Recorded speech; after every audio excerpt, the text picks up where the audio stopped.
Oil करने के बाद कितनी देर के बाद हेयर वॉश करना चाहिए, बालों को किस तरीके से वॉश करना चाहिए, बालों में सीरम कब अप्लाई करना चाहिए आफ्टर हेड वॉश, और ऐसे कई सारे क्वेश्चंस के आज मैं जो है आंसर लेकर आई हूँ। क्वेश्चन भी मैं आपको बताऊंगी और आंसर भी मैं ही आपको दूंगी। आई मीन टू से कि कई लोगों के दिमाग में ये चीज आती है, ये डाउट्स होते हैं कि क्या हम हेयर वॉश जो कर रहे हैं वो सही तरीके से कर रहे हैं, या फिर हम सीरम लगा रहे हैं वो कब लगाना चाहिए, या फिर बालों को किस तरीके से टाई करना चाहिए आफ्टर हेड वॉश। एंड ऐसे कई सारे क्वेश्चंस हैं जो हमारे माइंड में चलते हैं। तो आज कई सारे क्वेश्चंस के आंसर मैं लेकर आई हूँ इस वीडियो में। आई होप कि इस वीडियो के बाद आपके सारे डाउट्स क्लियर हो जाएंगे। अगर नहीं भी तो आप कमेंट बॉक्स में कमेंट करके बता सकते हैं कि हमारा ये डाउट क्लियर नहीं हुआ है। तो आज की वीडियो बहुत ज्यादा हेल्पफुल होने वाली है आप लोगों के लिए। मैं बहुत सारे ऐसे हेयर सीक्रेट लेकर आई हूँ, हेयर टिप्स लेकर आई हूँ जो आपके बालों को कई हद तक क्लीन रखेंगे, क्लियर रखेंगे, हेल्दी रखेंगे एंड आपकी ग्रोथ जो है दिन पे दिन बढ़ती जाएगी। आपका हेयर फॉल बहुत हद तक कम हो जाएगा। वीडियो स्टार्ट करने से पहले मैं हूँ Sonu Mangwani. Welcome back to my channel tips bucket. Video last तक देखिएगा बिना स्किप किए एंड नीचे थंब बटन को क्लिक जरूर कीजिएगा, कमेंट कीजिएगा, शेयर कीजिएगा। मेरे चैनल पर पहली बार है तो प्लीज सब्सक्राइब कीजिएगा, बेल आइकन प्रेस कीजिएगा। तो चलिए स्टार्ट करते हैं आज का वीडियो। फर्स्ट क्वेश्चन कि ऑयलिंग कब करनी चाहिए, ऑयलिंग कब करनी चाहिए। तो ये आपके बालों पर डिपेंड करता है कि आपके बालों का टेक्सचर कैसा है, आपका स्कैल्प का टेक्सचर कैसा है। अगर आपके बाल ऑयली है तो करने से 2 घंटे पहले अपने बालों में ऑयलिंग करें। और अगर आपके बाल डैमेज है, आपके बाल फ्रीजी है, आपके बाल ड्राई हैं, तो मैं आपको सजेस्ट करूंगी कि आप रात को ही अपने बालों में अच्छा सा लुक वार्म ऑयल करके यानी गुनगुना ऑयल लेकर अपने बालों की अच्छे से मसाज करें। और मसाज करने का तरीका मैं आपको इस वीडियो में नहीं बताऊंगी। अगर आपको ऑयलिंग मसाज के ऊपर वीडियो चाहिए तो मैं डेफिनेटली वो वीडियो बनाऊंगी, बट आपको यहाँ पे मैं ये बताने वाली हूँ कि ऑयल को लुक वार्म करके और अच्छे से अपने बालों में मसाज दे और उनको टाई कर लीजिए। हल्का सा टाई करना है आपको, टाइट टाई नहीं करना है।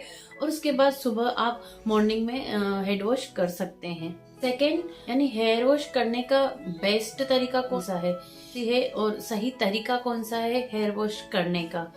कई लोग हेयर को जब वॉश करते हैं तो सारे हेयर्स को पीछे लेकर अपने बालों में शैम्पू लगाकर जो हेयर वॉश करते हैं, और कई लोग इसका उल्टा करते हैं, सारे बाल को आगे की तरफ लाकर फिर हेयर वॉश करते हैं।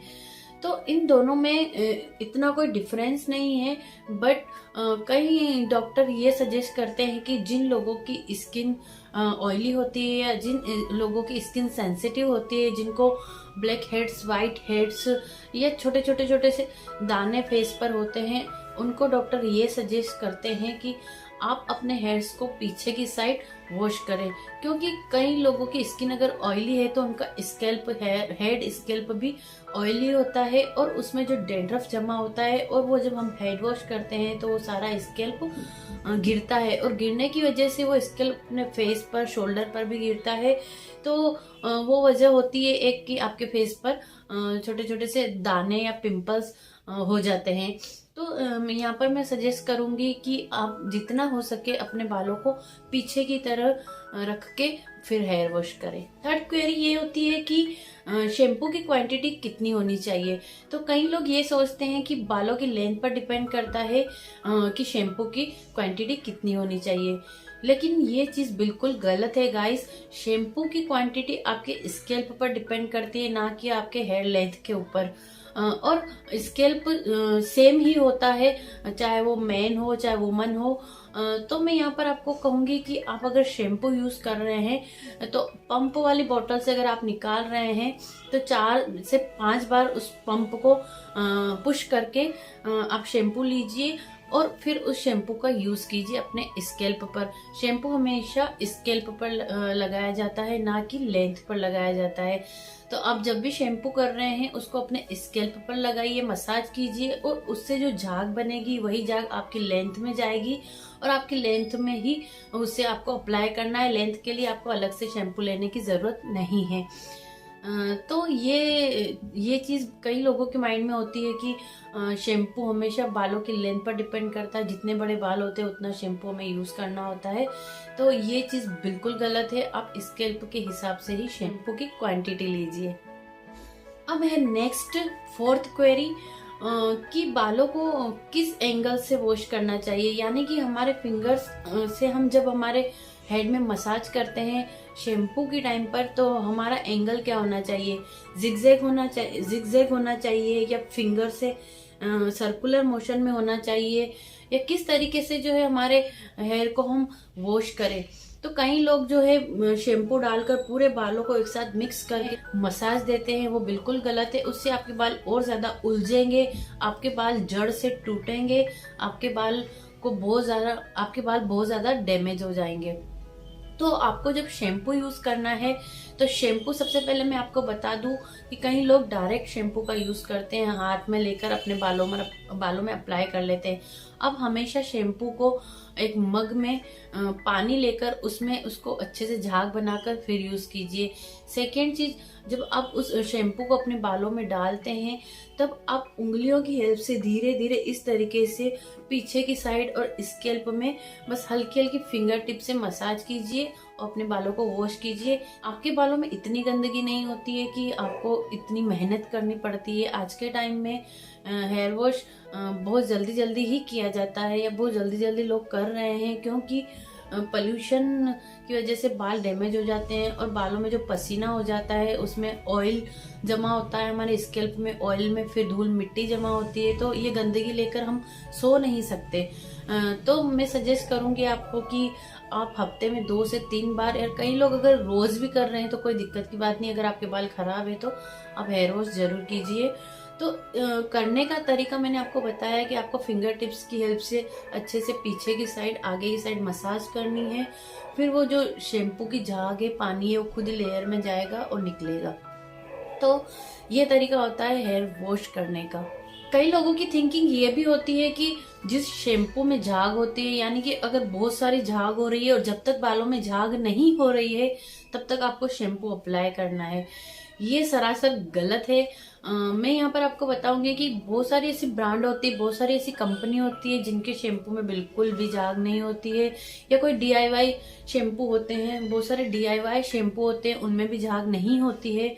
तो झाग नहीं होने का मतलब ये नहीं है कि आपके बालों में शैम्पू अप्लाई नहीं हुआ है या आपके बाल क्लीन नहीं हो रहे हैं। शैम्पू कई तरीके के होते हैं, कई सारे उसमें से इंग्रेडिएंट्स होते हैं जो झाग नहीं बनाते हैं, या फिर आपके बालों में इतनी गंदगी होती है या इतना डर्ट होता है, इतना ऑयल होता है, वो भी आपके बालों में झाग बनने नहीं देता है। वो सारा डर्ट निकालने में ही सारा शैम्पू एब्जॉर्ब कर लेता है। तो आपको जो है ये नहीं सोचना है कि अगर झाग नहीं हो रही है तो हमारे बाल क्लीन नहीं हो रहे हैं, हमारा हेड वॉश नहीं हो रहा है। ये सबसे बड़ी गलत फहमी होगी और कई लोगों की होगी, आई थिंक कभी कभी मेरी भी थी। तो ये चीज हमेशा ध्यान रखना है आपको, हेड वॉश झाग होने पर ही डिपेंड नहीं करता है। तो नेक्स्ट क्वेरी ये है कि हेयर वॉश करने के लिए पानी कौन सा होना चाहिए, यानी कि पानी बिल्कुल ठंडा होना चाहिए या पानी गर्म होना चाहिए या फिर लुकवार्म वाटर होना चाहिए। तो गाइज, आपको हेड वॉश करने के टाइम पर बिल्कुल ठंडा पानी इस्तेमाल नहीं करना है। ठंडा पानी आपके हेयर के ब्लॉकेज को लॉक कर देता है, यानी कि आपके बालों में जब आप पानी डालते हैं तो पानी को ड्रेन नहीं होने देता है, यानी पानी को अपने अंदर ही लॉक कर लेता है, जिससे आपकी जो स्कैल्प और आपकी जड़ें जो कमजोर हो जाती है, यानी कि वो पानी अंदर ही ठहर जाता है। सेकेंड, एकदम गर्म पानी भी आपको नहीं लेना है। गर्म पानी आपके स्कैल्प का ऑयल सारा खींच लेगा, यानी आपके बालों को डैमेज कर देगा।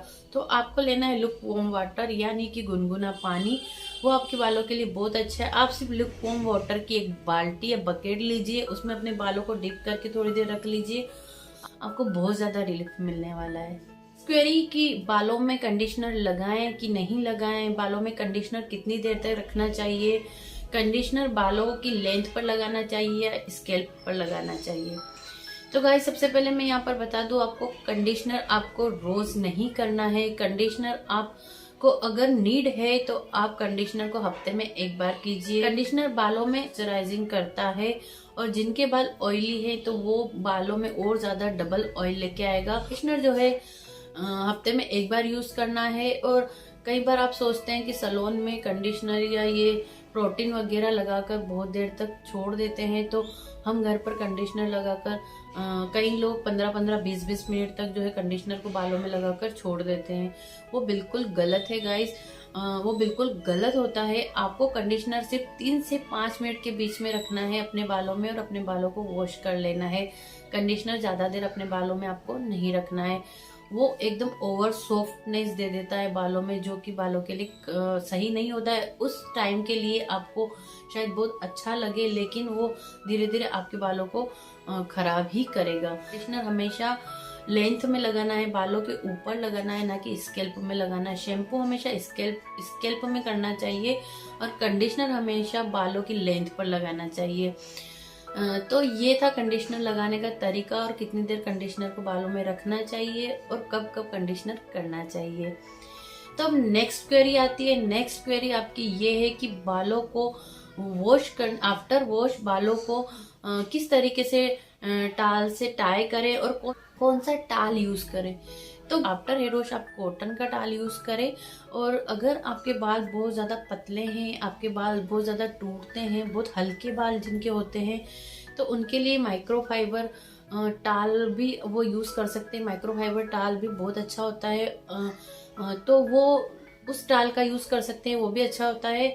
अदरवाइज आपके हेयर नॉर्मल है तो आप कॉटन का टाल यूज कीजिए, वो बेस्ट होता है। और गाइज बालों को आपको एकदम वॉश करने के बाद जो है बांधना नहीं है। आप कई बार हमने पुराने लोगों को देखा है कि बहुत देर तक वो बालों को झटकते थे, और हाँ उस टाइम उनके बाल अच्छे भी होते थे, लंबे भी होते थे। लेकिन उस वक्त में और आज के वक्त में इतना फर्क है कि हमारे बाल बहुत कमजोर हो चुके हैं। आज इतने सारे ट्रीटमेंट, केमिकल ट्रीटमेंट लोग अप्लाई करने लगे हैं, पोल्यूशन, खान पीन अच्छा नहीं है, उसकी वजह से बाल बहुत कमजोर होते हैं। तो हम इतनी देर तक बालों को झटक नहीं सकते।